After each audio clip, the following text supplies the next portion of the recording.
రాష్ట్రంలో గంజాయి సరఫరా చాలా పెద్ద ఎత్తున జరుగుతోందని వివిధ సంఘటనల ద్వారా ఇప్పటికే చాలా సందర్భాల్లో మనం విని ఉన్నాం.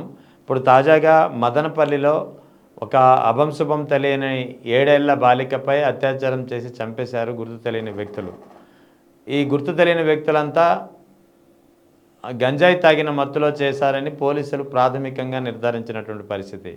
అంటే ఏం జరుగుతుంది రాష్ట్రంలో అసలు? గంజాయి అక్రమ సరఫరా యథేచ్ఛగా జరుగుతుంటే పోలీసులు గానీ, యంత్రాంగం గానీ ఏం చేస్తుందంటే మీరేం చెప్తారు? ఏం చేస్తుంది సార్? నిద్రపోతుంది. ఏం చేస్తది? ఏమన్నా చేసింది ఏమన్నా ఉందా? ఒకటి చెప్పమనండి వీళ్ళని. మొన్న అసెంబ్లీలో హోంమంత్రి అనిత గారు ఏమంటున్నారు? అసలు గాంజాయే లేదు, నిర్మూలించాము అని అంది కదా. అవును. ఆవిడ అన్న 4గో రోజో 1 వీకో మరి మదనపల్లిలో జరిగినటువంటి సంఘటన ఏంది సార్? దీనికి ఏం చెప్తారు ఆవిడ సమాధానం? చెప్పాల్సింది ఆవిడే కదా.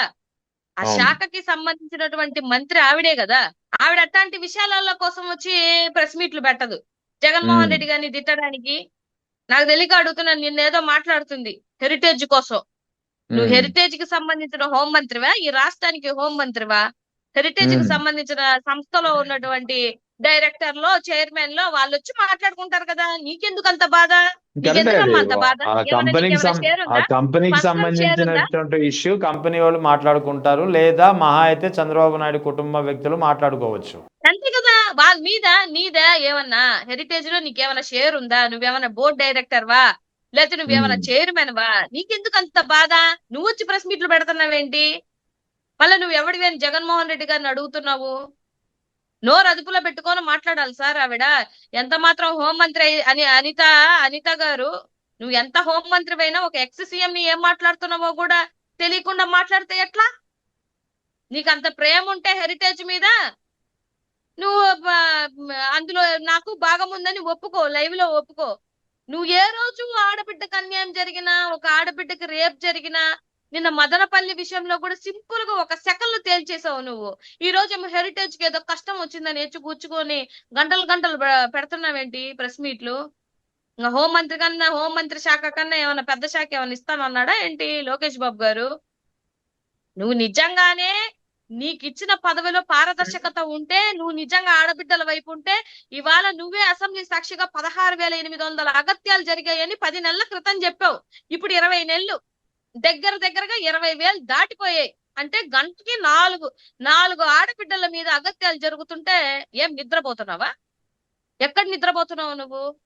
ఇవాళ నువ్వు వచ్చి నీతి మాటలు, నీతి సూక్తులు చెప్తుంటే ఎవడు వింటారు సార్?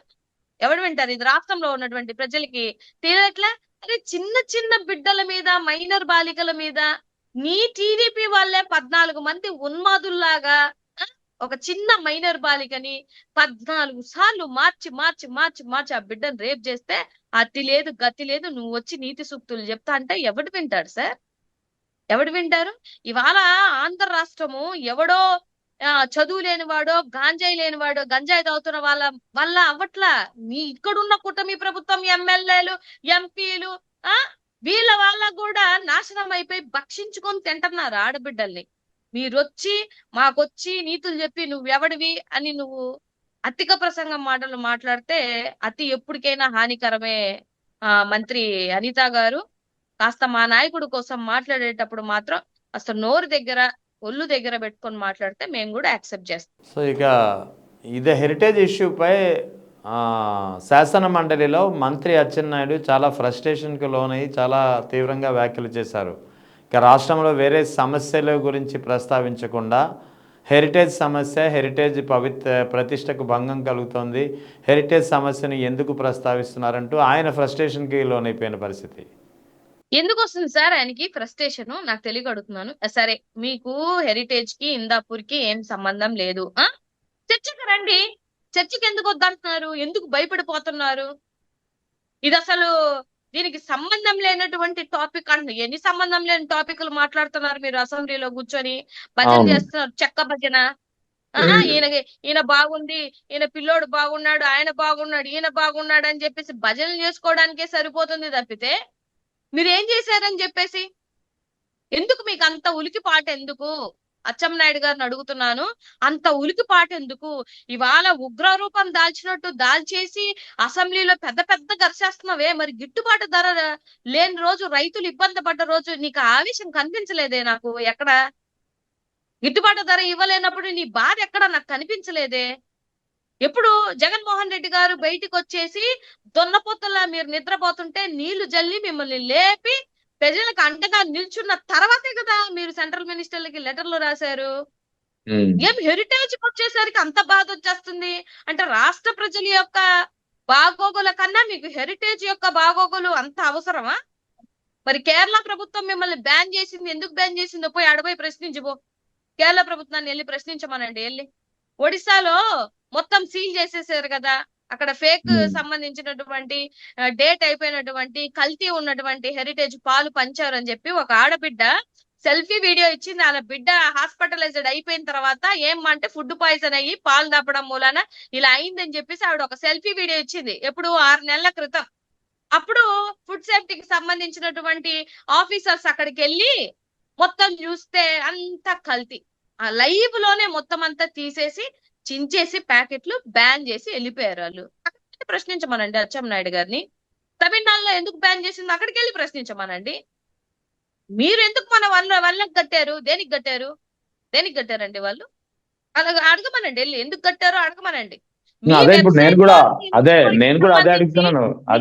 అదే అడుగుతున్నాను. ఇక్కడ హెరిటేజ్ ని ఏ రాష్ట్రంలో బ్యాన్ చేశారు, ఏ రాష్ట్రంలో బ్యాన్ చేశారు మనకు అనవసరం. అది హెరిటేజ్ కంపెనీ చూసుకునే ఆ హెరిటేజ్ కంపెనీ యొక్క అంతర్గత వ్యవహారం, నిజాలు ఏమున్నాయో ఆ కంపెనీలు కానీ ఆ కమిటీలు కానీ తెలుస్తాయి. కానీ ఇక్కడ ప్రభుత్వంలో ఉన్నటువంటి ఒక మంత్రికి హెరిటేజ్ సమస్య ఎందుకు ప్రస్తావించాల్సి వచ్చింది?